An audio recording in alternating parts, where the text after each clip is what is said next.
Et salut tout le monde, on se retrouve pour une vidéo un peu différente cette fois-ci, puisqu'on va être en interview avec le boss de Malte, tout simplement pour cette première.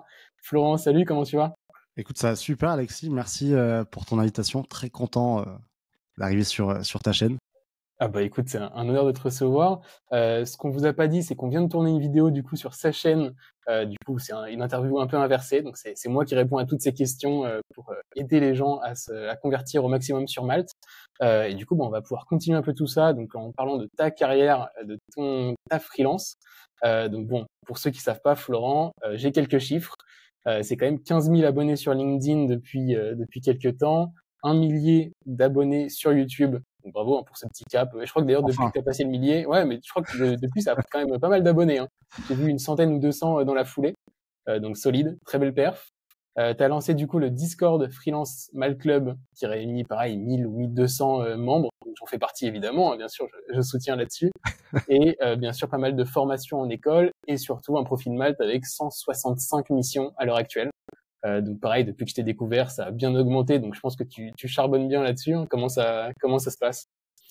ouais, pas mal de. Ouais, t'as bien résumé. Il y a le côté déjà freelance. Moi, avant, j'étais dans un cabinet de conseil. Ensuite, je me suis mis, du coup, enfin, dès le début, d'ailleurs, sur Malte, je le dis souvent, dès le premier jour de mon CDI, j'ai reçu mon salaire. À la fin, j'ai vu que c'était 1987 €. J'ai dit, là, ça va être chaud. Ouais, On va se créer un profil Malte.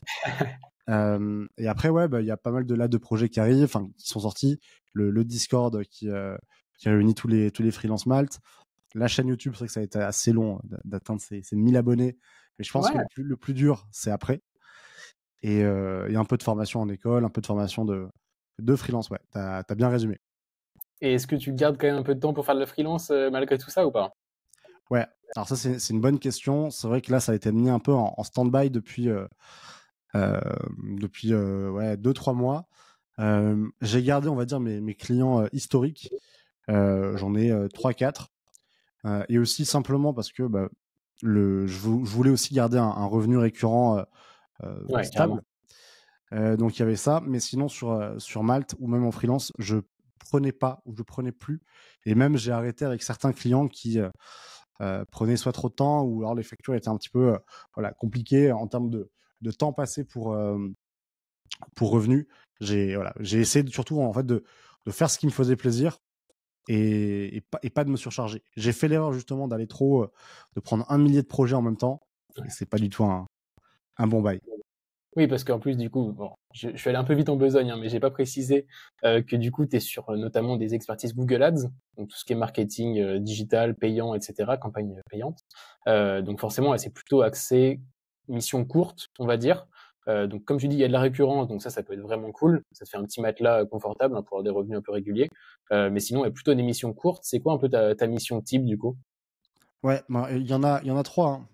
Et ça, c'est même avec 0 mission ou 50 ou plus de 100. En Google Ads, ça va être le setup. Donc, on vient sur un compte, on configure de A à Z les campagnes justement pour les rendre aux clients toutes neuves, hein. C'est un peu comme si on allait chez le garagiste avec sa voiture. Le vendredi, on revenait lundi prêt à rentrer dedans et à rentrer chez soi. Ensuite, il y a l'audit. Donc, on regarde ce qui a été fait sur le compte et on rend avec une liste d'optimisation qu'on recommande sur le compte. Et ensuite, il y a ce qu'on appelle le run ou le fil rouge de la gestion de campagne. C'est un petit peu ce que je faisais dans mes 2 expériences précédentes en CDI, dans 2 cabinets de conseil, Effilab et Labellium, où je travaille avec des marques comme Lacoste, The Couples, du Monoprix. Et c'est que ça change un petit peu en freelance, puisque tu n'es pas sur les mêmes niveaux d'invest. Quand tu te retrouves avec une petite PME dans la Creuse qui a besoin d'appels pour sa société de chauffage, à 1000 ou 2000 € par mois d'invest, ça change un petit peu, mais c'est toujours hyper intéressant parce que tu as plein de problématiques différentes. Donc, moi, toujours un kiff de travailler avec n'importe qui, hein. Honnêtement, il n'y a pas de sujet. Ouais, bah alors pour le coup, ça m'évoque plein de questions, tout ce que tu viens de dire, mais je repense à la petite PME dans la Creuse. Comment du coup t'adaptes ton tarif là-dessus? Parce que j'ai vu que tu étais à 400 sur Malte pour justement, je pense, toucher une cible assez large pour commencer. Et après, du coup, ouais, comment tu arrives à adapter ton tarif? Qu'est-ce que tu proposes? Des packages? Comment ça se passe là-dessus? Ouais. Alors ça, c'est un peu la question on va dire à 1 million, j'ai pas de. Déjà, sur Malte, le tarif est indicatif. Ouais, J'ai jamais facturé de 400 € au jour. Et ensuite, ça va. Moi, je suis un petit peu comme le principe des hôtels. C'est-à-dire que si si tu veux réserver un hôtel là aujourd'hui, bon, bah, ça va pas coûter aussi cher que si c'est le 31. Donc, si je suis full, potentiellement, le tarif sera un petit peu plus élevé. Si la mission me plaît, je vais essayer de voir comment je peux essayer d'aller la closer justement parce que une bonne mission enfin, moi, ce que j'appelle une bonne mission, c'est quelque chose que je sais faire où je sais que potentiellement je peux délivrer vraiment le maximum sur un domaine qui me plaît, avec un bon fit avec le fondateur ou les équipes marketing, euh, et avec un produit qui m'intéresse. Ensuite, comment moi je fais au niveau du TJM. Si c'est une petite PME, bah, tout de suite, je vais proposer une offre PME. Dans le sens où je sais qu'il n'aura pas ou très peu en fonction des questions que je vais poser, il n'aura pas le budget pour avoir ouais, le setup, l'audit, bien sûr. la gestion à un prix, on va dire, freelance parisien. Donc, si la mission me plaît, moi, c'était un petit peu ça au début sur Malte. Je voulais un maximum d'avis dès le début. Donc, des fois, j'hésitais pas à baisser mon tarif pour prendre la mission, peut-être sur plusieurs mois et que ça me fasse un revenu. Et après, je pourrais en parler des heures, mais voilà. Pour soit atteindre le super malteur, soit avoir plus de points, etc. Donc, ça dépend en fait vraiment de la mission. Ouais, non, carrément, bien sûr, totalement logique, hein, il n'y a pas de template déjà tout prédéfini. Mais effectivement, si on revient un peu dans le passé, à tes débuts sur Malte, et justement là où les premières missions étaient super importantes pour avoir des avis, etc., qu'est-ce qui t'a fait tomber amoureux de Malte? Enfin, comment tu as découvert la plateforme d'une part, et pourquoi cette plateforme-là et pas d'autres? Qu'est-ce qu'elle apporte de plus? Ouais. Ben, moi, sur Malte, donc je le découvre c'était en février, je vais pas dire une bêtise, 2021 ou 2022. Je viens de terminer à Schema mon master en data et digital. J'arrive dans le cabinet de conseil, donc Efilab, et là, je découvre les joies du salaire à Paris, 2 000 € par mois, Aïe, extraordinaire, aïe, avec aïe. un bon loyer de 1 000 €. En plus, pas dans le quartier le moins cher, Neuilly-sur-Seine, donc ça, c'était un très bon choix aussi de ma Oui, part. tranquillement, bien sûr. Voilà, nickel.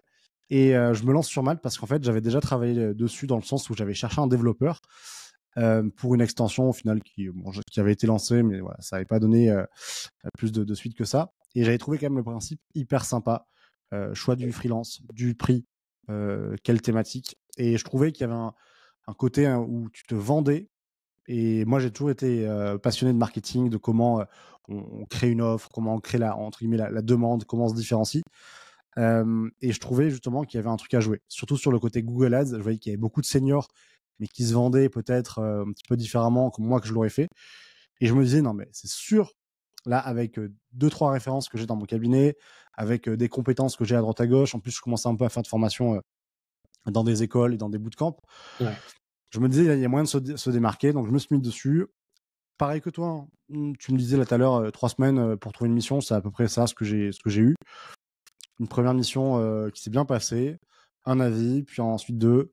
Et après, bah voilà, j'ai vraiment commencé à créer mes offres, à répondre plus vite, à faire mes templates, à processiser un petit peu la machine de manière à, quand je prends quelqu'un ou même avant, quand je reçois un message, il y a tout un système qui se met en route.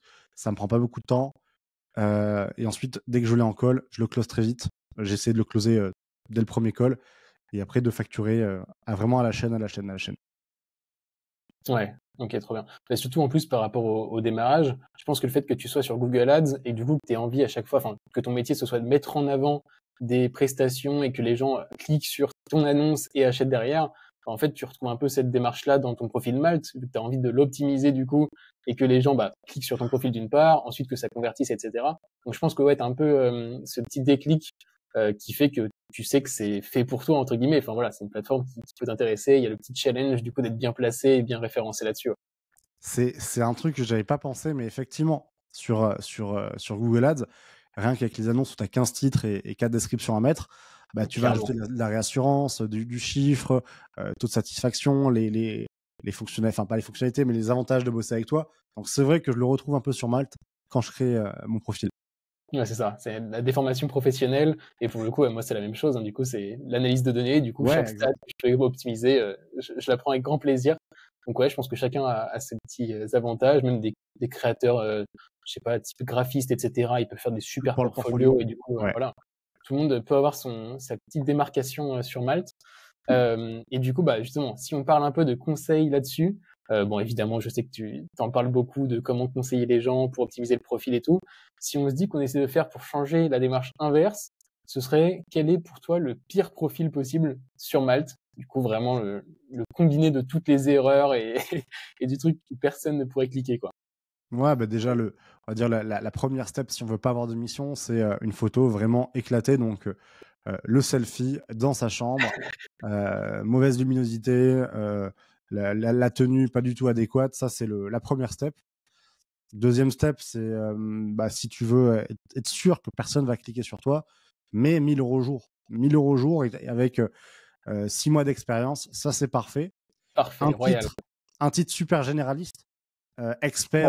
expert marketing, ça c'est Ah ouais, encore parfait. expert, t'es gentil. Expert, t'es gentil. Ça peut juste Ouais, marketing tout seul, c'est encore mieux. marketing, effectivement, ouais.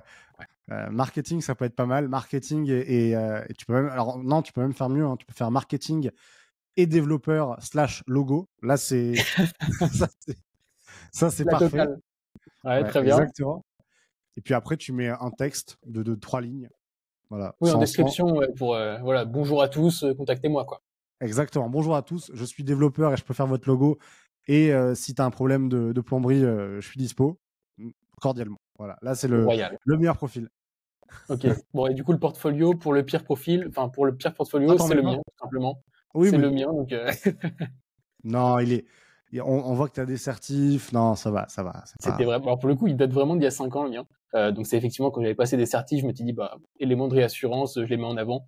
Mais Bien bon, sûr. forcément, elle date un peu et c'est moins visuel que maintenant. Il y a des gens qui font des super trucs avec les logos des entreprises, toutes leurs prestations, s'ils sont justement des sites web, ce genre de choses.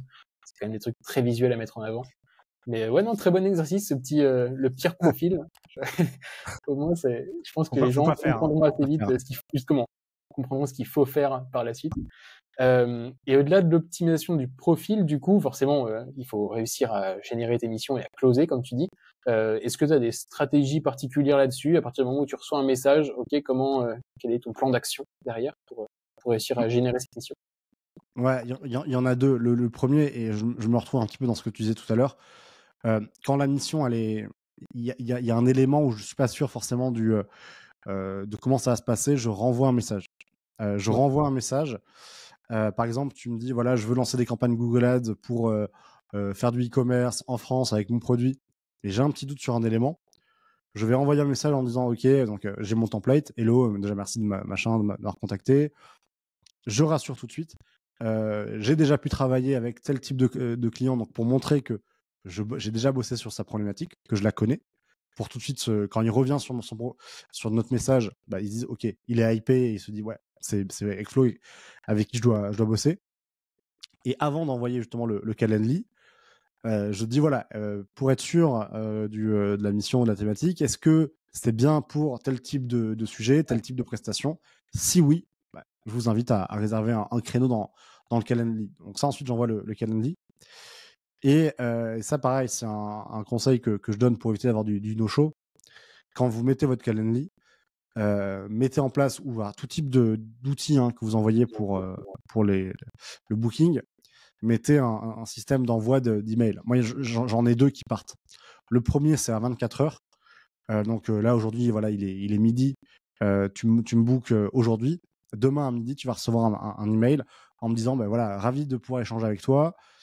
Pour donner plus de contexte, je t'ai préparé un petit PowerPoint pour t'expliquer un petit peu mes services avec qui j'ai bossé ouais, et comment je travaille. Donc, demain, tu es hypé parce que tu verras justement un petit peu avec qui j'ai bossé. Je mets en avant vraiment les avis, les compétences. Et pourquoi je fais ça surtout? Pour éviter le no-show. Je ouais, remarquais bien que sûr. sur Malte, tu as énormément de no-show simplement parce que les gens ont eu un freelance qui a répondu plus vite. Et c'est normal. Et moi, c'est aussi sur ça que je joue.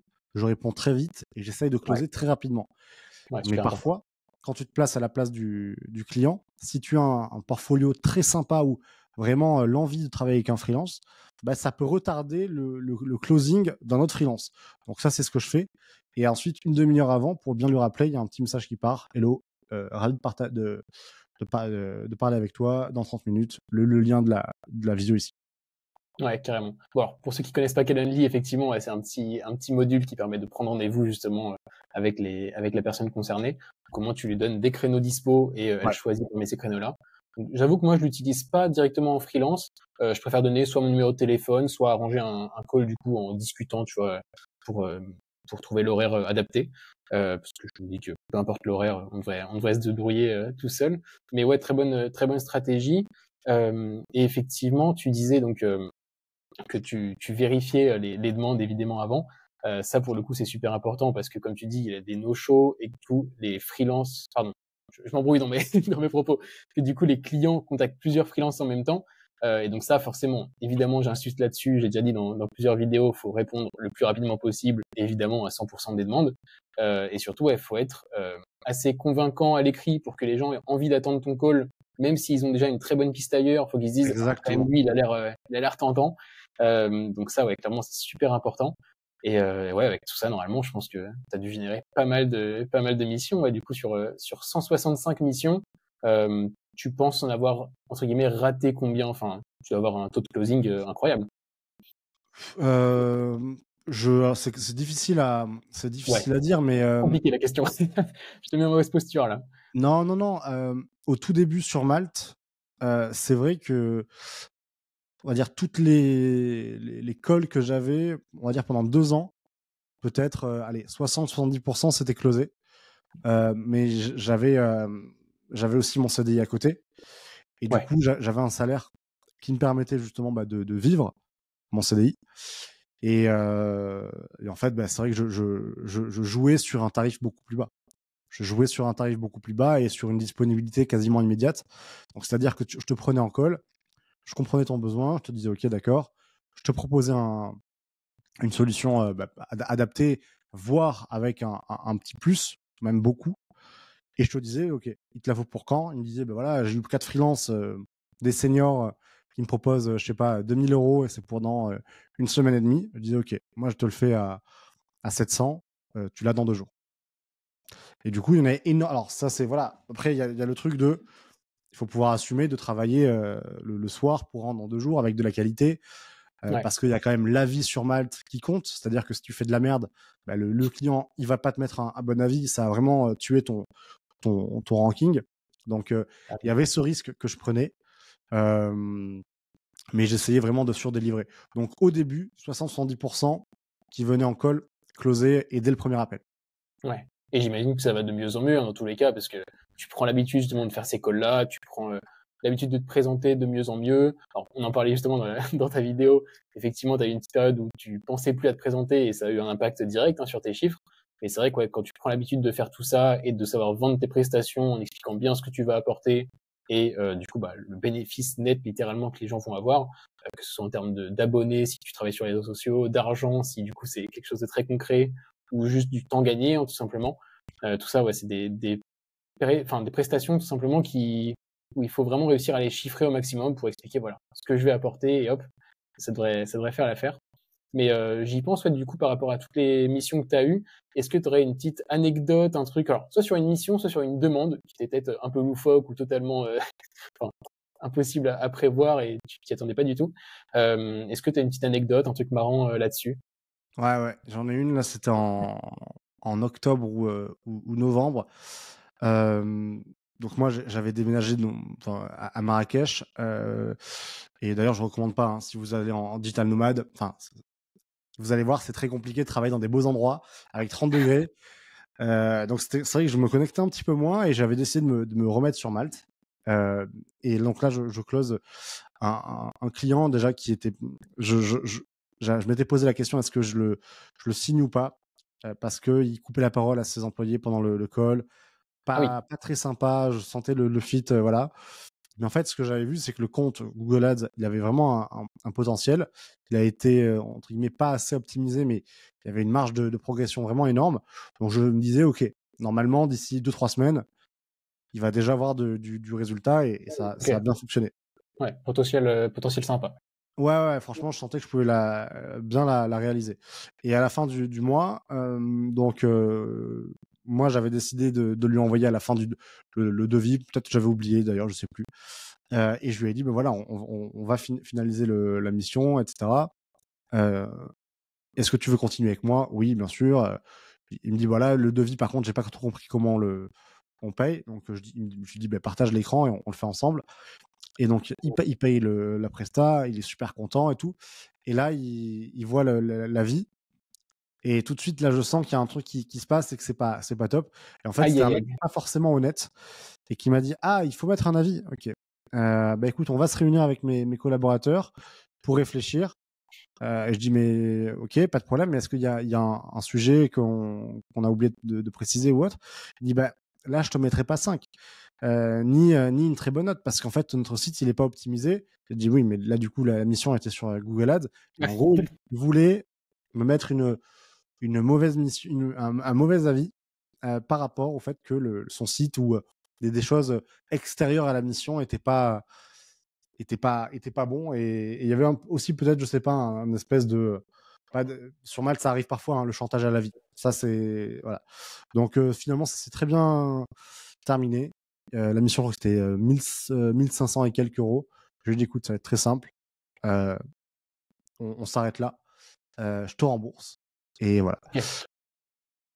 Ouais, t'as préféré sacrifier ton chiffre d'affaires pour ne pas te faire fusiller sur Malte. Et Comme surtout tu dis, pour la ouais. charge mentale. J'ai pas Ouais. besoin, enfin, on n'a pas besoin en freelance de clients qui vont te prendre la tête pour 1500 balles, quoi. C'est pas. Non, T'es là clairement. pour faire une mission, pour accompagner quelqu'un qui va te faire confiance dans ton expertise. Si dès le premier mois, il y a un truc comme ça sert à rien. Oui, ah bah clairement, t'as pas envie de jouer à la récurrence avec un client Non, comme ça qui, ouais, entre guillemets, sait maintenant qu'il peut te menacer via tes avis.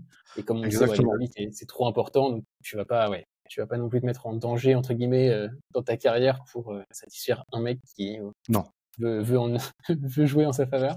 non. Ok, non, mais ouais, intéressant. Et alors si on passe un peu sur justement sur Malte, la plateforme, donc évidemment plein d'avantages, etc. Donc ça nous permet de trouver plein de missions à tous les deux. Et qu'est-ce que tu dirais à quelqu'un qui veut commencer potentiellement maintenant, mais qui voit quand même qu'il y a pas mal de concurrence sur ces thématiques, etc. Il voit qu'il y a quand même beaucoup de monde et il a peur tout simplement de s'inscrire pour rien, de ne pas avoir de visibilité et d'être vraiment trop bas dans les classements. Qu'est-ce que tu lui dirais? Est-ce qu'il y a de l'espoir pour lui quand même ou pas? Ah bah déjà, s'il y a de la concurrence, c'est un très bon signe. C'est vrai. Donc déjà, vas-y. Et ensuite, qui aurait peur, bah, à la limite, le seul truc que tu vas perdre, c'est une demi-journée à créer ton profil Malte. Il y a énormément de contenu sur YouTube, sur LinkedIn qui parle de Malte, de comment bien optimiser. Il y a de plus en plus de coachs, d'influenceurs Malte. Donc, il y a plein de moyens d'optimiser son profil. Là, typiquement, Oui, la j'en connais vidéo. deux. J'en connais deux qui sont pas mal, hein, d'ailleurs. À chaque fois qu'on entend parler, mais Florent et Alexis, on en parle souvent. À chaque fois, ils sont très très chauds. Ouais. Et non, en fait, il y a rien. Il y a aucun risque. Le seul risque, c'est justement, à l'inverse, de passer à côté des missions ou à côté un début de freelance. Parce que tu n'as pas créé ton profil. Donc, crée-le, passe du temps, fais une belle photo, enfin une belle bio, regarde la doc, documente-toi et tu verras que ça va fonctionner. Mais la concurrence, c'est pas un mauvais signe. Au contraire, s'il n'y avait pas de concurrence sur ton profil où tu tapes les freelances, tu en as 10, ça peut être un peu chaud parce qu'il n'y a pas assez de demandes. Ouais, c'est ça. En tout cas, il faut vérifier en amont, ouais, clairement. Et après, il faut jouer sur les mots-clés pour apparaître là où tu le souhaites. Mais clairement, comme tu dis, la concurrence, tant qu'en plus tu vois que les gens ont des avis et donc Et ouais, forcément des et missions beaucoup de effectuées, missions. on Ouais. sait qu'il y a du job, ouais, clairement. Et donc pour toi, ouais, si on résume, tout le monde peut réussir sur Malte. Il y a pas de critères, d'exigences particulières. Tout le monde peut réussir sur Malte. Ah, par contre, attention à certaines thématiques. Tu vois, si tu es coach de sport, bon, voilà, Oui, ça plus va être chaud. délicat. Ouais, c'est vrai. Donc forcément, c'est plus axé digital, on va dire, en général, même s'il y a un peu de photographie, des fois, des Ouais, designers, des... ouais, Donc, bah en fait, ça va être. Après, tu le vois vite, hein, c'est data, photo, vidéo, design, de la strat. Même maintenant, il y a Malte stratégie, oui, mais de plus euh, en plus, ouais. t'as certains domaines, bah voilà, ça va être, tu vois, chiropracteur. Bon, bah non. Effectivement. Voilà. Oh, quoique, je suis chaud d'aller trouver un petit kiné, ouais, comme tu dis, sur Malte. Ouais, peut-être, mais bon. Bon, effectivement, Tant qu'il a des avis, parce que sinon, moi, s'il Ouais, t'explose le dos, c'est peut-être pas la meilleure Escludo, idée, ouais. Ouais, là, pour le coup, t'as envie d'être sûr de ce que tu prends. Et pour finir, bon, sur le côté peut-être un peu négatif entre guillemets de Malte, c'est surtout, enfin, ce qu'on entend sur LinkedIn notamment des gens qui en parlent. Je sais pas pourquoi Malte a des mauvais préjugés à son sujet, notamment sur le fait que ouais, il y a pas mal de concurrence, donc les gens baissent les prix, donc c'est négatif entre guillemets pour tout le monde parce que personne ne s'y retrouve, vu que tout le monde doit baisser les prix pour apparaître.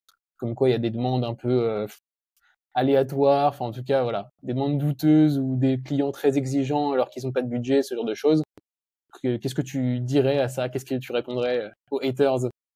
Ouais, bah déjà sur le côté prix, on va dire bradé, bah, en fait, c'est que soit si tu prends le senior qui dit ouais, il y a que des jeunes qui bradent leur prix et du coup moi j'ai pas de mission, bah c'est peut-être que quand tu as fait le call avec ton client, t'as peut-être pas été assez bon pour le convaincre de partir avec toi, et s'il part avec un mec qui a 25 ans et qui fait à moins 20%, certes, il va payer moins cher, mais il a certainement dû le closer avec de la qualité, avec un argumentaire.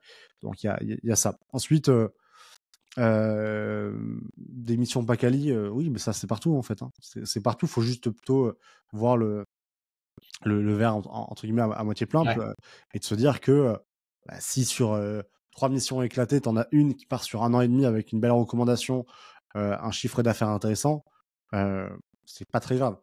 Donc honnêtement, souvent ceux qui sont sur Malte et qui n'arrivent pas à trouver de mission, quand je regarde le profil, il y a des pas trucs à tip redire, top, quoi. hein. Ah ouais, ouais, il Ouais. a été fait en 2004 et il bouge pas, tu vois. Ouais, je suis un peu d'accord. Donc bon, pour le coup, même moi, il y a des trucs que j'ai pas modifiés comme tu dis depuis 2004, donc je le ressens que ça doit être une pénalité. Mais clairement, il y a pas mal de gens effectivement qui font peut-être pas les efforts nécessaires ou qui arrêtent trop tôt, ouais, ou qui se démoralisent assez vite. Mais franchement, oui, il y a vraiment de quoi faire sur Malte, ça on est bien d'accord.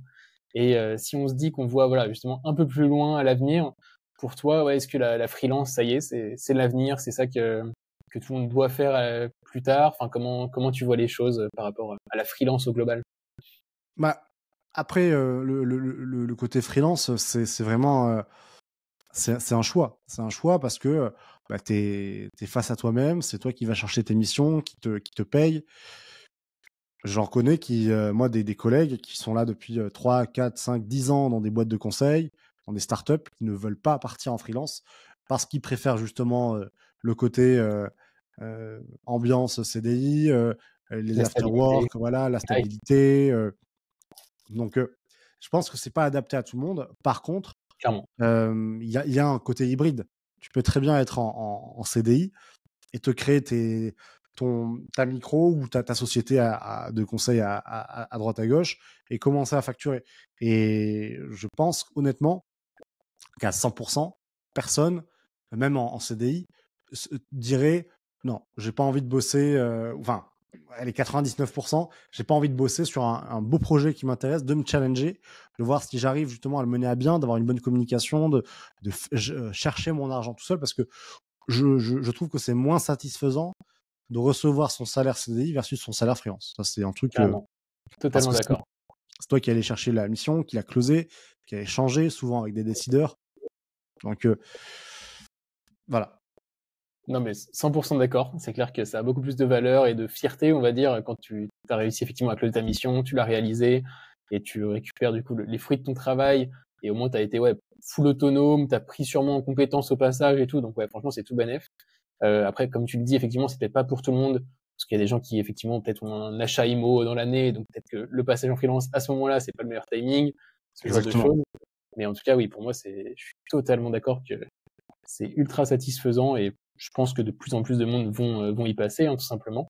Euh, Sauf voilà, quelques exceptions ou des postes où forcément il n'y a pas un besoin. Tu vois, typiquement RH par exemple, je pense que là ça va rester souvent en CDI, puisqu'en général tu as envie de quelqu'un intégré à la boîte, qui reste longtemps et tout. Mais sinon, et pour la majorité, il y a quand même beaucoup de postes qui peuvent être faits en freelance. Et je pense que clairement c'est un peu le futur.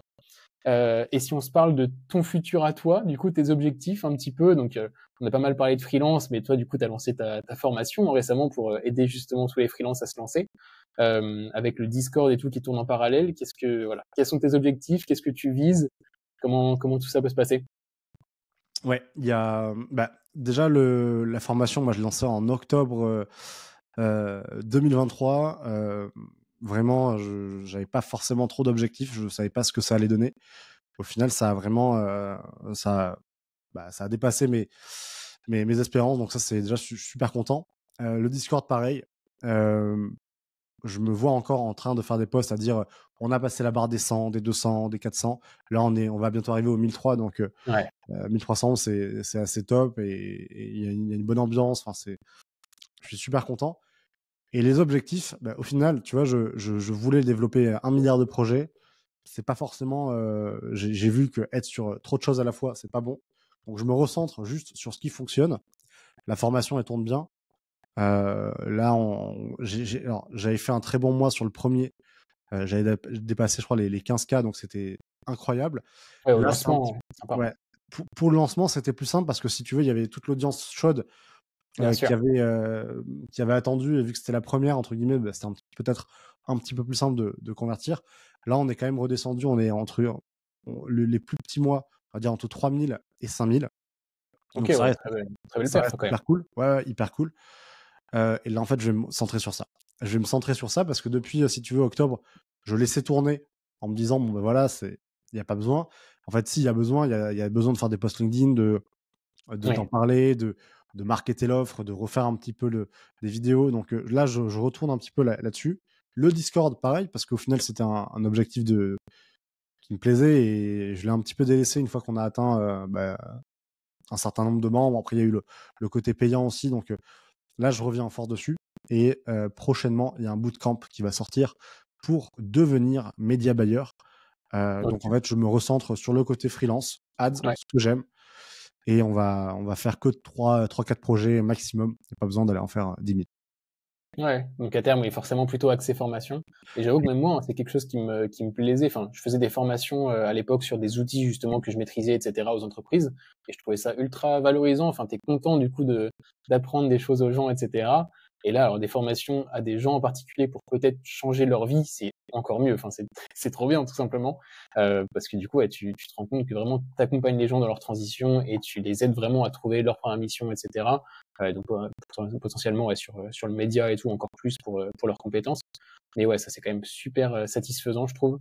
Donc ouais, je pense que je vais assez vite suivre là-dedans dans le côté coaching et tout parce que je trouve ça incroyable. D'ailleurs, on Euh, cherche un coach Looker Studio Analytics 4. ah non, ça désolé, je connais pas. Non. Ah Donc, non, bah, en vrai, évidemment, avec plaisir. Moi, je suis bouillant là-dessus, hein. je poste ça Euh, là, avec très très chaud dans. J'y ai pensé ce matin, je me suis dit, mais attends, on cherche un profil comme ça. Je pense que ça peut être. On s'en reparlera, mais il y a un truc à faire. Ah bah carrément, ouais, avec plaisir. Avec grand plaisir. En tout cas, bah oui, j'ai vu tes différentes vidéos et tout, et je pense, enfin pour revenir d'ailleurs au fait que n'importe qui ne peut pas devenir freelance, pardon, je pense que de toute façon notre audience, que ce soit sur YouTube, LinkedIn, etc., s'ils font la démarche de nous écouter, c'est forcément qu'ils ont un petit truc qui les titille à devenir Ouais. freelance et à se lancer. Donc franchement, voilà, si vous nous écoutez, évidemment, vous êtes fait pour la freelance, donc lancez-vous là-dessus, ça, y a pas de doute. Et évidemment, bah, suivez nos différents accompagnements parce que je pense que ça sera que bénéfique. Et je pense que voilà, avec tout ce qu'il y a, comme on disait, à la fois bon, sur nos chaînes à nous, mais sur pas mal d'autres chaînes YouTube et autres, il y a quand même sacrément de contenu à Ouais, il y a plein de consommer. contenu. Faut être honnête, il y a beaucoup de gens qui se positionnent sur le sujet parce que ça va être l'avenir, hein, selon moi. Mais en tout cas, ouais, trop bien. Où est-ce qu'on peut te retrouver, Florent, du coup Alors, maintenant sur Paris, hein, je ne déménage plus. Là, ça y est. La vie de Ah oui, digital nomade, Morito sur la plage, fini. c'était pas mal, mais c'est compliqué en fait. Tu peux pas bosser, tu peux pas être productif, tu peux pas avancer aussi vite que là avec mon setup, mon bureau, un samedi matin, tu vois, où on peut bosser, voilà. Donc à Paris et sinon après, Les petits apéros. Tu voulais faire des petits apéros freelance, c'est ça? ouais. Alors ça va arriver très très très vite. Je Très pense cool. d'ici 2 semaines, il y en a un qui va s'organiser. Et après sur LinkedIn, YouTube, le Discord. Et pour ceux qui veulent rejoindre le top 1% des freelances sur Malte, il y a une formation qui s'appelle Freelance Accélération. Je vous mettrai le lien. Mais non, j'allais dire, je vous C'est mettrai. moi qui le mettrai, mais Non, non, t'inquiète. t'en fais pas, je le mettrai, t'inquiète. Je me croyais Ça sur fait ma beaucoup de chaîne. bien, mais je mettrai tout, la totale. Je me croyais sur ma chaîne, tu sais, pas du tout. Non, Mais mais t'es non, chez voilà. toi, ici, t'es chez toi. Non, non, voilà. Et puis, et ouais, Discord, LinkedIn, le basique. Et Ouais. je me suis lancé sur un petit format maintenant sur Spotify de podcast solo, voilà, sur Malte et Yes. Freelance. Bah, je l'ai écouté hier justement, celui où tu racontes tes débuts. Donc je voulais pas trop en parler aujourd'hui parce que justement ça ferait doublon, mais évidemment allez écouter tout ça, hein, ce compte Spotify, c'est quand même sympa et ça s'écoute justement facilement dans le métro. C'est quoi, 10 minutes, Exactement, c'est ça. voilà, ça peut faire à tout moment. Ok, Yes. bah écoute, super, merci beaucoup Florent parce que c'était très cool hein, comme échange. Et Merci bah à écoute, toi. on se dit à très vite. Yes. Merci beaucoup Alexis pour l'invitation et à la prochaine. Yes, salut tout le monde. Salut, ciao, ciao.